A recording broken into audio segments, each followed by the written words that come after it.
Welcome to Coding Sahai, I'm Reshma. So we covered the fundamentals of Python. So the next chapter is flow of control. So in this video we are going to discuss the flow of control and debugging. Okay, so let's start. So before we begin, if you are new to my channel, please do subscribe to my channel and please share the videos. So let's start. So flow of control. So what do you mean by flow of control? See, in Python we are writing a program with multiple statements.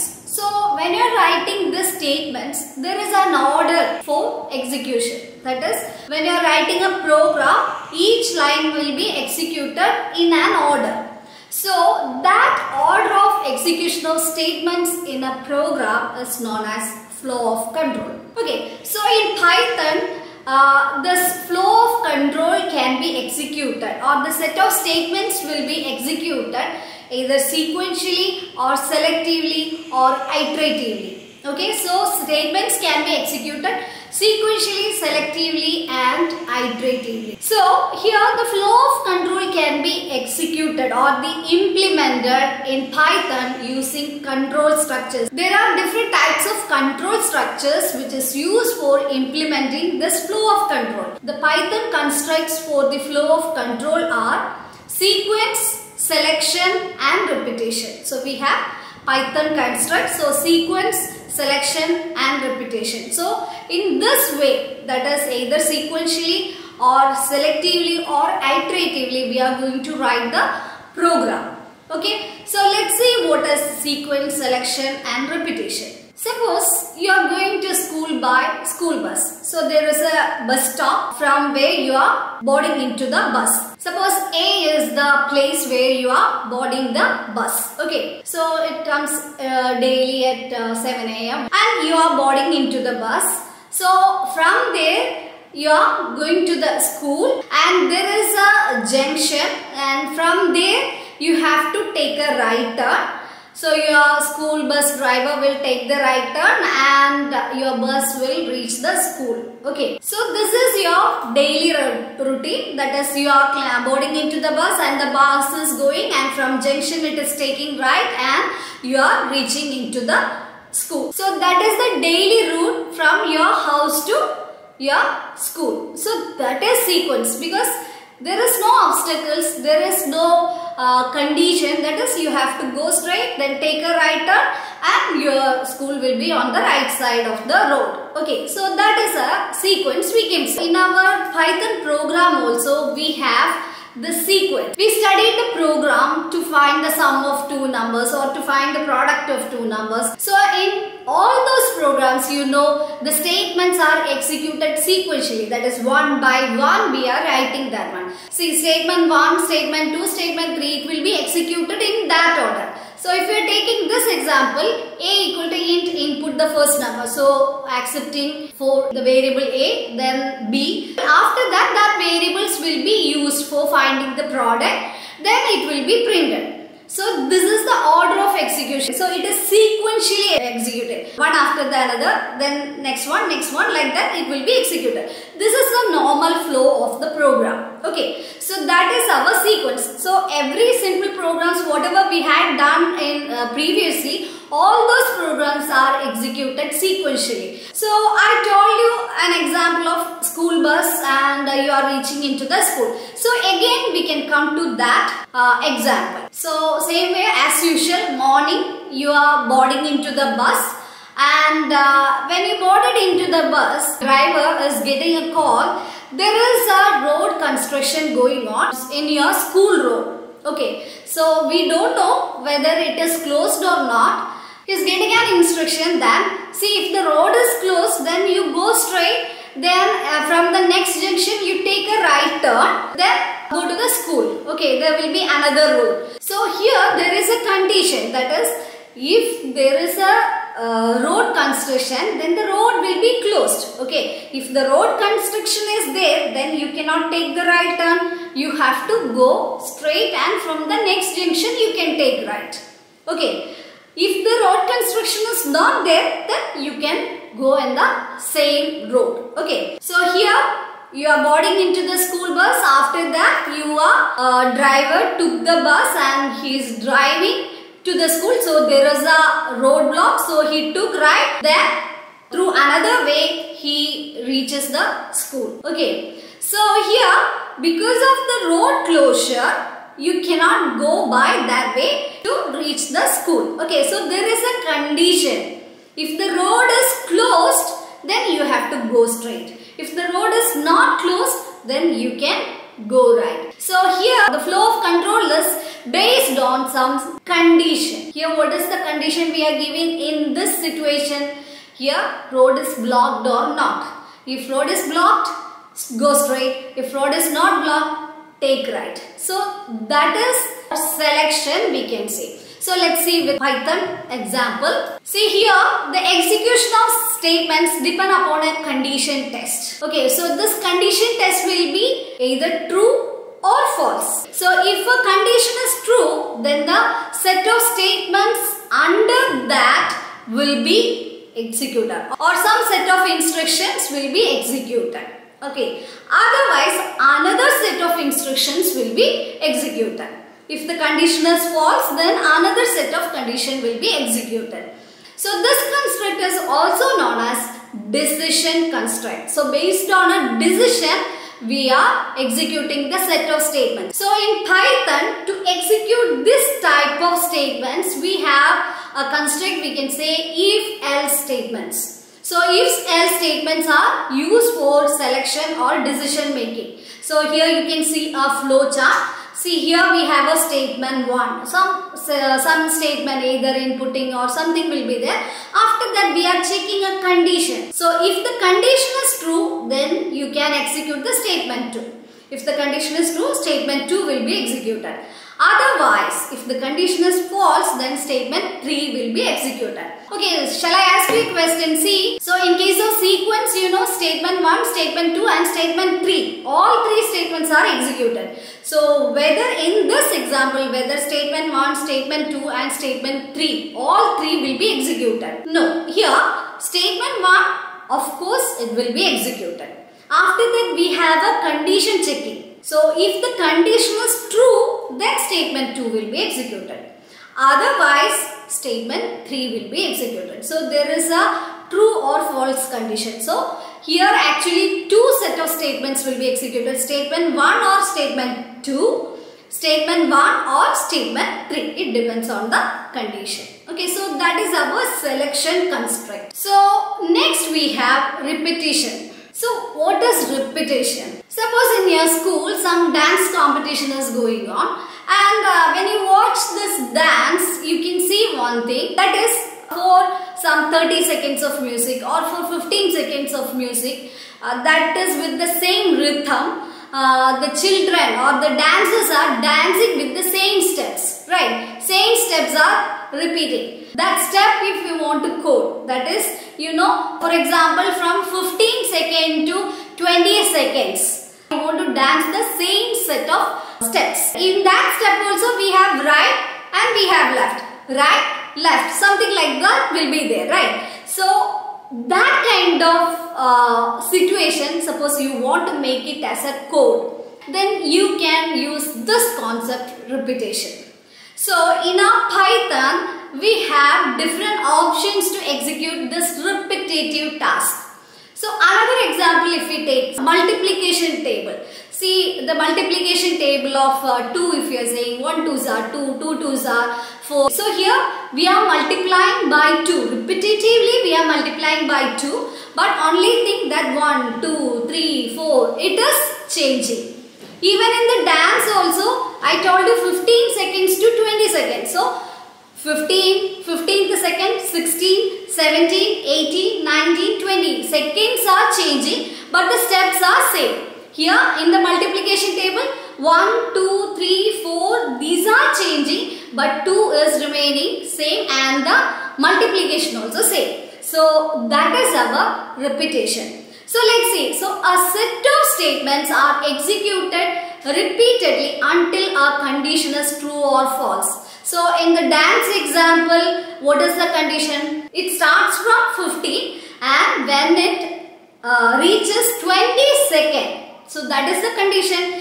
If it is 21st second, you have to change the step. That is our test condition. Like a selection, for repetition also, test condition is there. Okay, so you have to repeat the set of statements repeatedly until the condition is true or until the condition is false. Okay, it depends on the question or depends on the situation. So the repetition construct is also known as looping construct. So from now onwards, we are going to say the word loop. Then the kind of repetition is known as iteration. So what is iteration? So according to the dancing example, see, it starts from the 15th second. So 15th second you are doing this step.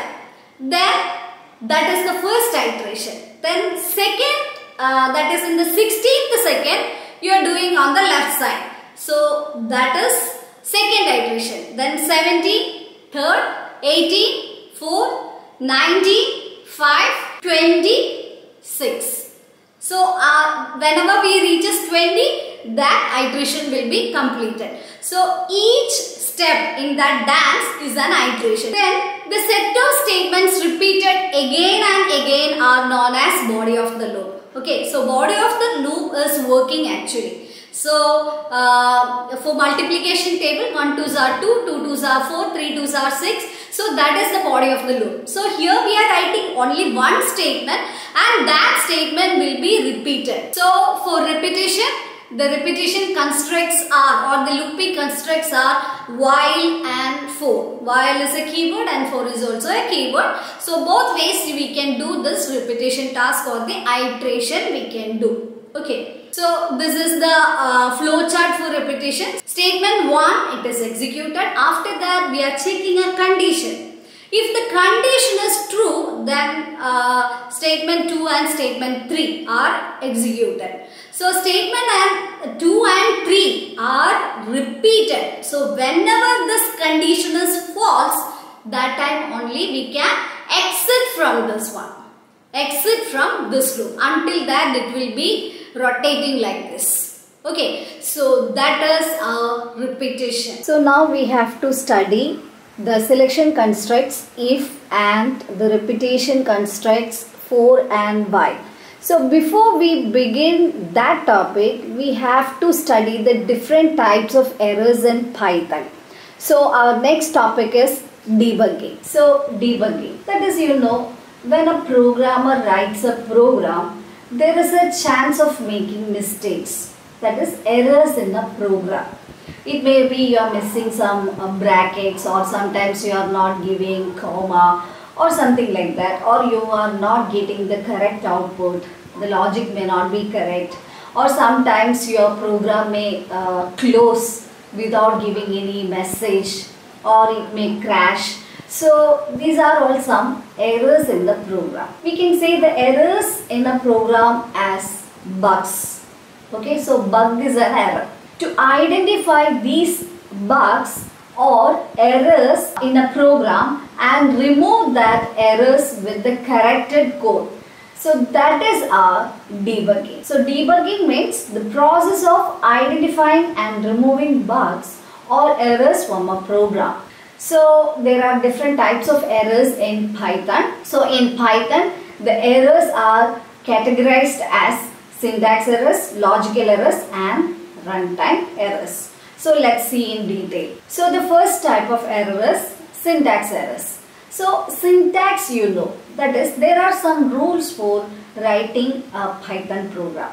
That is, for input and print statements, opening and closing parentheses you have to give, and if it is a string you have to give double quotes or single quotes. So these are all some rules in Python program, right? So that rules are known as syntax. Okay, so Python has its own rules to determine its syntax. So if you are making some errors in that syntax, then Python interpreter identifies that errors and it gives proper message. Okay, so the interpreter interprets the statements only if it is syntactically correct. See, you know, when you are writing a wrong syntax, then this will not be executed. It will show the error and after correcting that error only, that particular statement will be interpreted or it will be executed. Okay, so if any syntax error is present, the interpreter shows error messages and stops the execution there. Okay, so let's see an example for syntax error. See, here I am giving a equal to 20. You know, 10 is assigning to the variable a. Then I am writing a equal to into 20. What is the correct way of writing this shorthand assignment operator? It is a multiplied by equal to 20, isn't it? So instead of that, I have written a equal to into 20. So this is a syntax error. So it will give the error message like this: can't use starred expression here. Okay, so that is the error displayed by the interpreter. Interpreter identifies the syntax error. Okay, so that is our syntax error. So let's move on to the next type of error. So our second type of error is logical error. That is, you know, when you are writing a program, there are some logic for the program. That is how to write that program. And what is the solution for that particular question? So that is our logic. So logical error produces an undesired output but without abrupt termination of the execution of the program. So if there is any logical error, it will give some output, but that is not the desired output. So the only evidence to the existence of logical errors is the wrong output. So let's see an example. See, I have given here P equal to 10, Q equal to 20 and R equal to 30. I want to find out the average of these three numbers, that is 10 plus 20 plus 30. Okay, so for that I have written the code AVG equal to P plus Q plus R divided by 3. Okay, so you already studied the precedence of operator. So it will be like this: 10 plus 20 plus 30 divided by 3, right? So the average is sum of the numbers divided by the total number. That is the logic for finding the average. So according to the precedence of operators, first it does the operation, this division. Okay, so 30 by 3. So you will get 10 plus 20 plus 30 by 3, that is 10 again. So 10 plus 20, 30, 30 plus 10, 40. So you will get the answer 40. So is it the correct answer for this average?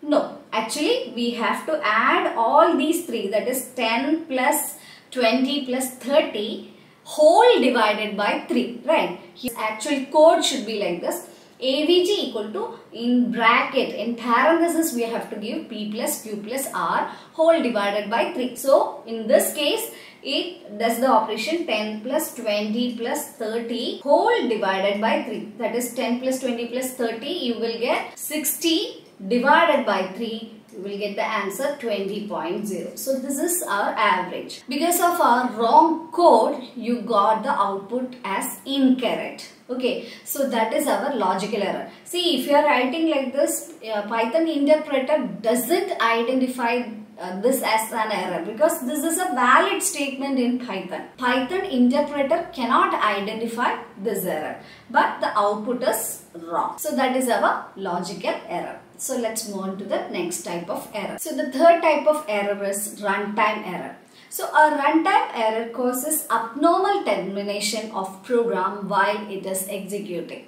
That is, you are executing a program, but all of a sudden it is terminating, or it's giving some error messages, or you are not able to come out of the program. So that is our abnormal termination of the program. Okay, so that is runtime error. You may be aware of this one, that is while playing some games and all, maybe your system may be stuck, or sometimes it may be closed without giving any proper message. So these kind of problems, you may be familiar with that. So that is runtime error. So runtime error is when the statement is correct syntactically, but the interpreter cannot execute it. It may be syntactically correct. There arises a situation where the interpreter cannot execute it. So runtime errors do not appear until after the program starts running or executing. Runtime errors do not appear until you execute the program or until that situation occurs. Whenever that scenario occurs, that time only it shows the errors. Until that, it doesn't show any error. Okay, so let's see an example. See, I have given A equal to 20, B equal to int, input, enter the value. That means you are inputting a value to B. So enter the value. I have given 5 here. Then print of A by B. So here A is 20 divided by B, that is 5. So 20 divided by 5, you will get the answer 4.0. So no problem here. Okay, see here we are doing the operation division. Okay, so your program is logically, syntactically correct. No problem. Second time when I executed this program, I have given B int input, enter the value. So enter the value as 0. Okay, so the second value is 0. So now your calculation will be like this: 20 divided by 0. You know, division by 0 is not possible. Here when you are doing this operation, print A by B, it shows the error.